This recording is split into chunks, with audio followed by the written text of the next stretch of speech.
Well, this is a re-record because this dumbass mic went out. So now I have to re-record it. Give me a second. Ugh. Yes, I have new square wine glasses, so welcome. Some of your comments make me cry. I'm just kidding. I don't cry for you, but I am getting a kitten. That's not the point. I went to go see the Beyonce Renaissance film and it was incredible. It was an ode to creativity. It was an ode to work ethic. It was an ode to being a black woman and this very unique black American experience that we needed cataloged. And I know there are emerging female black content creators, probably from all over the world at this point, specifically if you're in a place that um, is home to African people and you are just a black girl and you feel like you need to be something else. Um, Maybe I don't know if you'll have the opportunity to see this documentary series, so I just want to explain from my perspective what I think you should learn and take from it. Beyonce grew up in Houston, Texas, which is a state in the United States. It's a southern state. Southern states are specifically Texas is a part of the Bible Belt, meaning that there is not a lot of religious heterogeny or like diversity. Basically, everyone is Christian there, and that's how it is. So there aren't many Muslims, there aren't many Buddhists, there aren't many atheists. Like those religions are not just primal, but they're almost invisible. And that is the part of society that Beyonce grew up in. So all of her socialization tactics that happened grew up under that regime, and I don't think that that's a negative thing. I definitely believe that those things shaped who she is, what she talks about, and probably the way that she lives her life, right? She's a mother of, I think it's 4 children now, married to another black entertainer. She also refers to herself as being a black woman multiple times in the documentary and talks about how monumental that has been, not only in her success, but in her identity and to the way that she identifies some of her struggles. We also see various moments in the film where she goes back to her hometown. She takes pictures with like the street that she grew up on, which I'm not sure, but I think is it called Rockwood or well, there's one of her companies. I can't recall the name of it, but the name of her company is the name of the street that she grew up on in Texas, in Houston. And you hear like her child asking her questions about her street that she grew up or her town because they visit the town and her daughter is like, oh my God, is this where you grew up? And she's like, yes, yes, this is where I grew up. They end up going to one of the restaurants, this in the town that she grew up in that was really special, to her family. And I thought that was really, really great. But this particular documentary is really about how much work it takes to put on a production the magnitude of Renaissance. Like, this is the biggest tour, the biggest thing that Beyonce has done, and she's done a lot of other things. So this like it's not her like it isn't her first tour, right? But it's her biggest tour.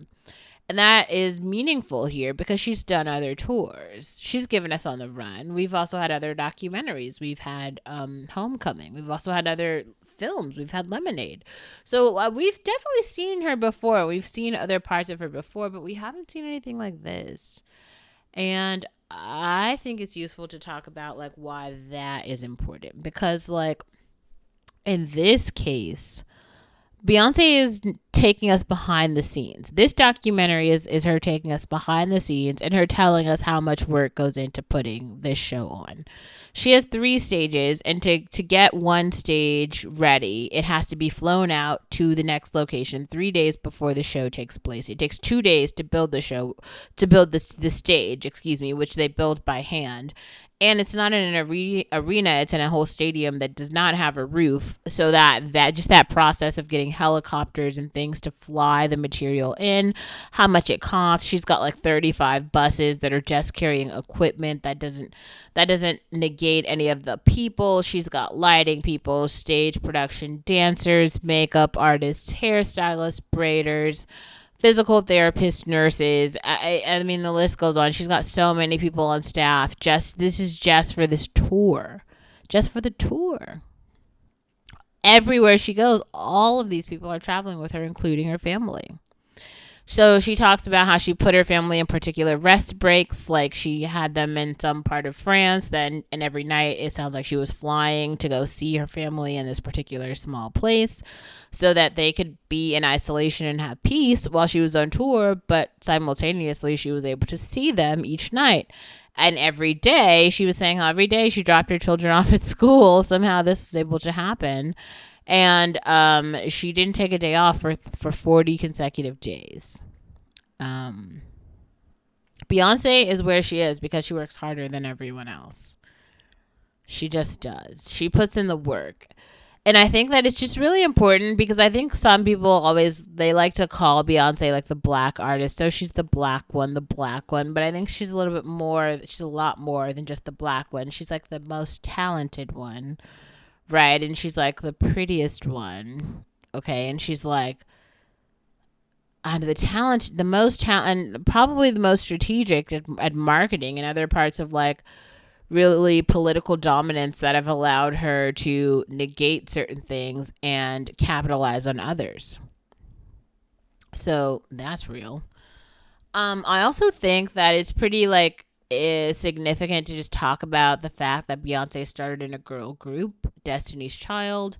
If you aren't familiar with Destiny's Child, I just want to name 4 music videos that really shaped American society in a lot of ways, like Bills, Bills, Bills, Say My Name, Bootylicious, and Independent Woman. Those songs, each of them has their own story into like why they are significant. But if you aren't familiar with those, I would encourage you to go watch those music videos for yourself and hear those songs, just so it's very clear like how those messages, you might understand like why those messages were new in terms of like feminism and why we need to hear someone like Beyonce or those black women say that and kind of give space and a name to that idea. We needed that. We needed that. And we got it. And it made sense. It did. It made sense.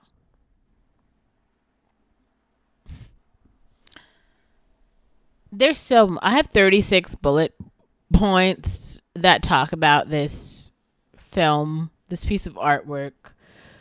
It was the outfits, it was the outfit changes, it was the editing. I was looking through YouTube to try to find other YouTubers who talked about Renaissance and what it meant to them, and it was very difficult to find. There are not that many people who are actually writing about the responses to it. If you went to the show, I would encourage you to talk about it. If you saw the film, I would encourage you to talk about it. I would love to hear what you have to say, especially if you're black. I actually found a white creator, though, who did talk about it, and I want to talk about his response, where he mentions how great the editing was. I would have to agree with that. I think that in terms of like cinema and editing, this documentary, this film might be one of the best pieces of editing we've seen this year.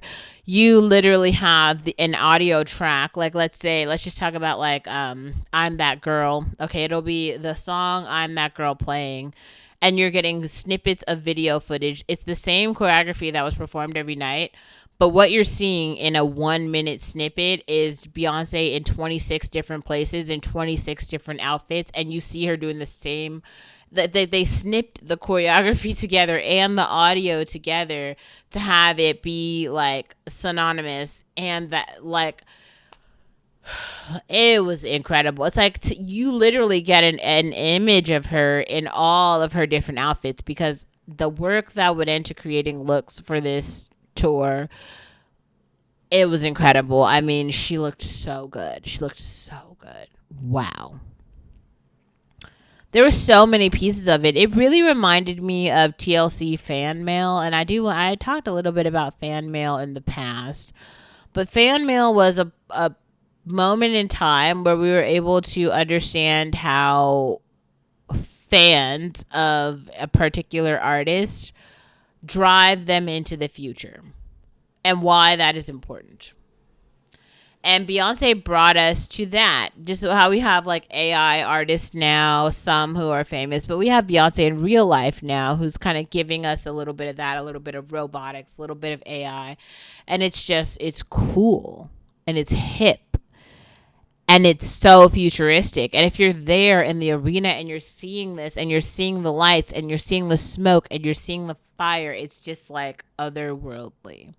I think that everybody who was actually in that arena is a changed person from being there because she brought you into a new dimension and you can't go back. You've seen it. You can't go back. That's real.